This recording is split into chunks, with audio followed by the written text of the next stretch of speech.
안녕하세요. 강도사 제이입니다. 오늘도 말씀으로 나오신 여러분 잘하셨습니다.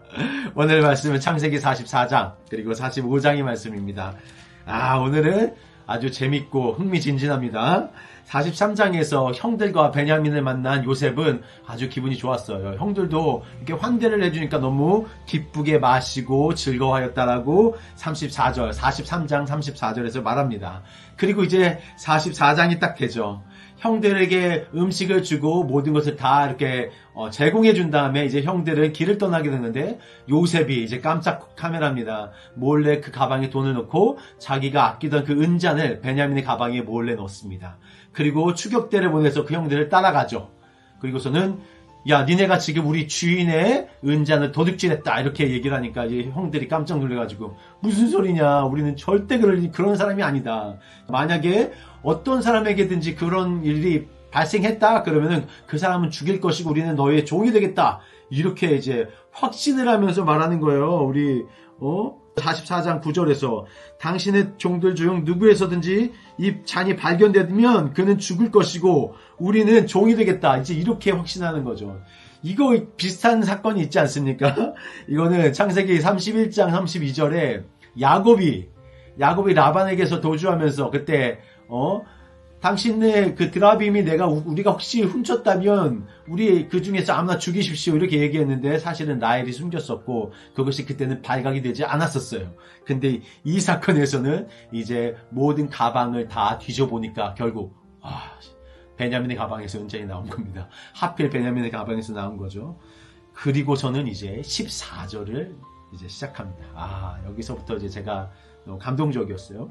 어떤 내용이었냐면 일단 유다를 정면에 내세웁니다. 사실 이스라엘의 장자는 르우벤이에요. 르우벤이 첫째고 유다는 사실 넷째입니다. 그런데 르우벤 그 사람은 이제 나중에 나오지만 자기의 아빠의 첩과 동침하는 일로 장자의 그 역할을 잃어버리게 되고 둘째 시몬과 셋째 레위는 그때 세겜에서의 사람들을 죽인 그 포악함으로 아웃이 되고 또 네 번째 이 유다가 이제 장자의 그 명분을 이어가게 되는 거죠. 사실 장자의 명분은 요셉에게 있었지만 어쨌든 예수 그리스도의 계보는 유다에게 이어갑니다. 그런데 이제 14절부터 유다가 어떤 행동을 하는지 한번 보세요. 먼저 14절에 유다와 그의 형제들이라고 얘기하면서 유다를 전면에 내세웁니다. 르우벤보다 전면에 내세우면서 이 모든 형제들의 으뜸에 유다를 두고 있죠. 그리고서는 말합니다. 이제 당신이 우리의 이 죄를 발견해냈으니 우리가 무슨 말을 하겠습니까? 우리를 종도로 삼으십시오. 그러자 요셉이 여기서 이제 이 형들을 테스트합니다. 이게 요셉이 지혜일까요? 요셉이 테스트하면서 뭐라고 하냐면 아니다. 잔이 발견된 베냐민만 남고 너희는 모두 다시 네 아버지께로 평안히 올라가라. 이렇게 얘기했습니다. 그런데 유다가 말합니다. 잠깐만요. 저희는 그렇게 할 수 없습니다. 왜냐하면 이 아이와 아버지의 목숨은 하나로 연결되어 있습니다. 이 아이가 가지 못하면 절대 우리 아버지도 같이 살 수가 없어요. 그러니까 이제 32절 33절에 나옵니다. 내가 담보가 되겠습니다. 이게 참 멋있는 말 같아요. 이제 주의 정으로 그 아이를 대신하여 머물러 있어 내가 당신의 종이 되겠습니다. 내가 대신 죽겠습니다. 내가 대신 종이 되겠습니다. 나를 잡으십시오. 이게 유다의 마음이었어요. 요셉이 그 말을 듣자마자 억눌렀던 자기의 감정이 한 번에 복받쳐서 오릅니다. 이 형들이 이전에 있었던 모든 것들을 지금은 다시 행하지 않고 있구나.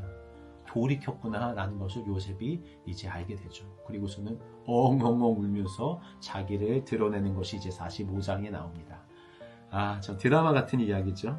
요셉의 마음이 다 풀린 거예요.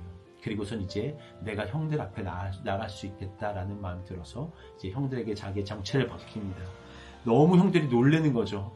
무슨 일이야 이게 요셉이라니. 요셉 자기가 죽은 줄 알았던 자기 동생이 이렇게 살아서 자기 앞에 나타나니까 그때 있었던 그 수치심과 그 팔았던 그 모든 마음들이 막 다 올라오면서 어떻게 해야 될지를 몰라서 어이가 벙벙할 때 이제 요셉이 여기서 멋있는 말을 합니다. 45장 5절에 당신들이 나를 이곳에 팔았다고 해서 염려하지 마십시오. 근심하지 말고 한탄하지 마십시오. 하나님이 생명을 구원하시려고 나를 당신들보다 먼저 이곳에 보내셨습니다. 하나님이 큰 구원으로 당신들의 생명을 보존하고 당신들의 후손을 세상에 두시려고 나를 당신들보다 먼저 이곳에 보냈으니 그런즉 나를 이 길로 보낸 사람은 당신들이 아니라 하나님이십니다. 이 책을 읽었던 그 이스라엘 백성들이 우리가 왜 이곳에서 이 고통을 겪고 있고 이 어려움을 겪고 있는가라는 그 생각 가지고 이 책을 읽었을 때 우리를 이곳에 머물게 한 것이 어떠한 우리의 잘못과 어떠한 어려움과 모든 것이 우리의 어떤 책임이라고 생각하고 우리 선대의 잘못이라고 생각했는데 아니구나. 우리에게 목적이 있었구나. 우리를 이곳에서 살리기 위한 하나님의 그 계획이 있었구나. 우리를 이곳에서 노예로 두셨던 분은 바로 하나님이셨구나를 이제 이 사람들도 깨닫게 되는 겁니다. 여러분, 어떤 어려움이 생기죠. 우리에게 어려움이 왜 없습니까? 그럴 때마다 우리는 왜 이런 일이 일어났는지 우리는 그거에 대해서 정말 답을 얻지 못하고 우리가 살아갈 때가 있어요. 그런데 여기서 요셉을 보면 하나님의 뜻과 계획이 자기 삶으로 드러나게 되는 것을 요셉은 경험한 겁니다. 요셉은 하나님이 어떠한 계획을 갖고 계신지, 하나님이 어떠한 플랜을 요셉과 요셉의 그 가정과 그 나라에까지 모든 영향을 하나님이 어떻게 하고 계시는지를 하나님의 시각으로 자기의 삶을 통해서 이루시는 그 하나님의 한 조각을 보게 된 거죠. 그러니까 요셉이 이렇게 고백할 수 있게 되는 겁니다. 여러분, 우리의 삶이 어려움을 지나가죠. 모든 배반의 시대가 지나가고 모든 나의 억눌렸던 내가 보지 못하고 이제 나는 끝이다. 내 인생은 끝났다는 그 시점에 하나님은 당신을 다시 일으켜서 사용하시기 원하시고 그 결말이 이 45장의 말씀과 같이 하나님이 이 일을 하셨습니다라고 당신의 인생을 통해서 그렇게 말씀하시는 날이 분명히 올 것을 저는 믿습니다. 45장 이 마지막에 보면 이제 바로에게 이 모든 소식이 들어가죠. 요셉의 형이 나타났다. 그 가족을 찾게 됐다. 그러자 이 바로는 이 모든 사람들을 선대합니다. 잃고 싶지 않았던 거죠. 형들을 따라 혹시라도 애굽을 떠나지 않을까. 그래서 자기의 좋은 모든 것을 다 주면서 너희 가족을 데려오라고 합니다. 이런 선대, 내가 하나님을 믿기 때문에 내 가족이 선대를 입고 내가 하나님을 믿기 때문에 내 주변이 선대를 입는 것, 이것이 하나님 사람들의 역할, 나로 인해서 내 주변이 복을 받게 되는 것, 나로 인해서 내 주변이 어떤 사람들로부터 인정을 받게 되는 일들이 여러분 크리스찬의 삶이라면 분명히 일어날 것입니다. 그래서 17절부터 19절까지 이 선대의 모든 내용들이 우리의 삶 가운데도 일어나기를 여러분 축복합니다. 44장 45장 보면서 이 야곱의 몰래카메라는 너무 적실했고 잘 마무리되었습니다. 여러분, 어려운 일이죠. 남을 용서하는 것 어려운 일이고 자기의 잘못을 인정하고 그것을 변하기 위해서 내 이전의 모든 모습이 변하여서 새롭게 되는 것은 정말 어려운 일입니다. 유다는 어떤 일을 겪었습니까? 자기 아들이 죽는 일을 겪었습니다. 자기 아들 첫째가 엘이 죽었고 둘째가 죽었어요. 그러니까 이 유다는 자기 아빠, 자기 아버지 야곱의 마음이 너무 잘 이해가 되는 겁니다.